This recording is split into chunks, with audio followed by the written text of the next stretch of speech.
आखिर द्रौपदी महाभारत काल के पूर्व जन्म में कौन थी? उस द्रौपदी ने भगवान श्री हरि विष्णु के 2 अवतारों में बहुत बड़ी भूमिका निभाई थी। और द्रौपदी का महाभारत काल में जन्म कैसे हुआ था, द्रौपदी को क्या वरदान प्राप्त हुआ था, तो दर्शकों देखिए द्रौपदी का यह प्रसंग जिसमें कई रहस्य छुपे हैं।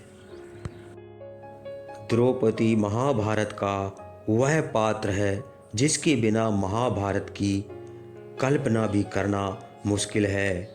महाभारत का युद्ध भले ही पांडवों ने जीता था, लेकिन युद्ध को जिताने की प्रेरणा द्रौपदी ने ही दी थी।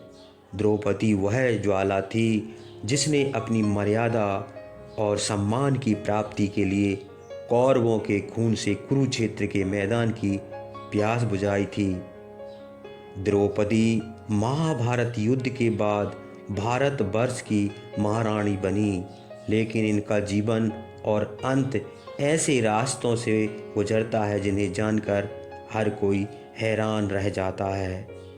अधिकांश हिंदू ग्रंथों में कहा गया है कि द्रौपदी का जन्म किसी महिला से नहीं हुआ था और इसलिए इन्हें अक्सर अयोनिजा यानी वह महिला जो किसी महिला के गर्भ से पैदा ना हुई हो के रूप में वर्णित किया जाता है।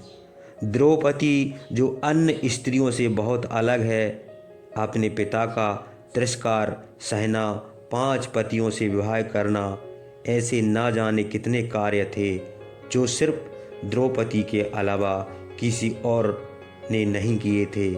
जितना हम सब लोग द्रौपदी के बारे में जानते हैं, क्या सच में द्रौपदी वैसी ही थी या उससे अलग थी? आइए आज के वीडियो में हम सबको बताते हैं। द्रौपदी का जन्म यज्ञ की अग्नि से हुआ था, इसलिए उसे यज्ञ श्रेणी भी कहा जाता है। दरअसल भगवान श्री कृष्ण जानते थे कि द्रौपदी का जन्म कैसे और किस उद्देश्य से हुआ है, इसलिए उन्होंने द्रौपदी का प्रयोग महाभारत के युद्ध को उसके अंतिम प्रारंभ तक पहुंचाने के लिए किया। इस युद्ध में कौरव पक्ष के वह सभी लोग मारे गए जो पिछले जन्म में राक्षस कुल के थे। इन सभी राक्षसों का पुनर्जन्म द्वापर युग की समाप्ति की ओर जा रहे समय में हुआ था। उन्होंने समाज में अत्याचार फैलाना शुरू कर दिया। इस अधर्म को नष्ट करने के लिए भगवान श्री कृष्ण ने द्वापर युग में अवतार लिया और द्रौपदी की सहायता से सारे अधर्म का नाश किया और धर्म की स्थापना की। लेकिन यह सवाल तो मन में उठता है कि द्रौपदी कौन थी? इस सवाल का जवाब हमें मिलेगा भगवान श्री कृष्ण के पिछले जन्म यानी भगवान श्री राम के त्रेता युग राम अवतार में। एक बार जब रावण संगीत वादन करके वापस लौट रहा था तो उसे वन में एक स्त्री तपस्या करती हुई दिखी।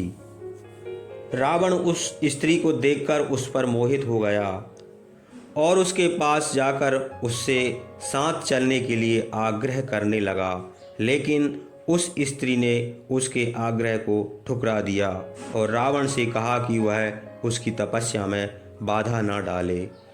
रावण को स्त्री का यह व्यवहार अपना अपमान लगा।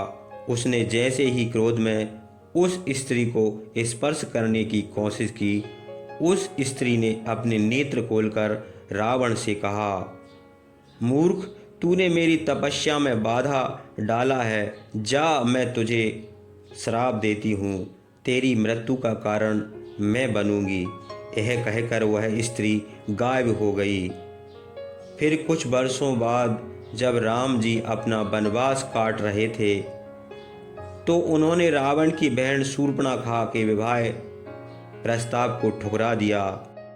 तो शूर्पणखा ने लक्ष्मण के सामने अपना विवाह प्रस्ताव रखा, लेकिन उन्होंने भी जब उसका विवाह प्रस्ताव ठुकरा दिया तो शूर्पणखा ने सीता माता को हानि पहुंचाने की कोशिश की। जिसके फलस्वरूप लक्ष्मण जी ने उसकी नाक काट दी। शूर्पणखा ने सारी बात जब रावण को बताई तो रावण ने माता सीता का अपहरण करने की योजना बनाई। रावण साधु के भेष में उनकी कुटिया के निकट पहुंचा। उसने जब माता सीता को आवाज़ लगाई, उस समय माता सीता अपनी कुटिया के अंदर बैठी थीं। माता सीता साधु के भेष में आए रावण की आवाज़ सुनकर जैसे ही उठकर जाने लगीं, तभी उनके सामने एक साध्वी स्त्री प्रकट हुई और उस स्त्री ने माता सीता से कहा कि देवी, यहाँ से सीता बनकर बाहर जाने की आज्ञा आप मुझे दीजिए और कृपया अपने वस्त्र आभूषण मुझे दे दीजिए। माता सीता ने उनकी बात मान ली और रावण उसे ही उठाकर ले गया। बाद में जब श्री राम जी ने रावण का वध कर दिया और सीता जी से भेंट की तो राम जी को उनका सारा सत्य पता चला।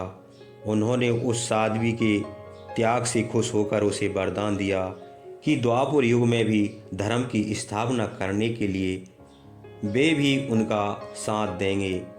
इसी तरह इस साध्वी स्त्री ने द्रौपदी का रूप लेकर द्वापर युग में जन्म लिया।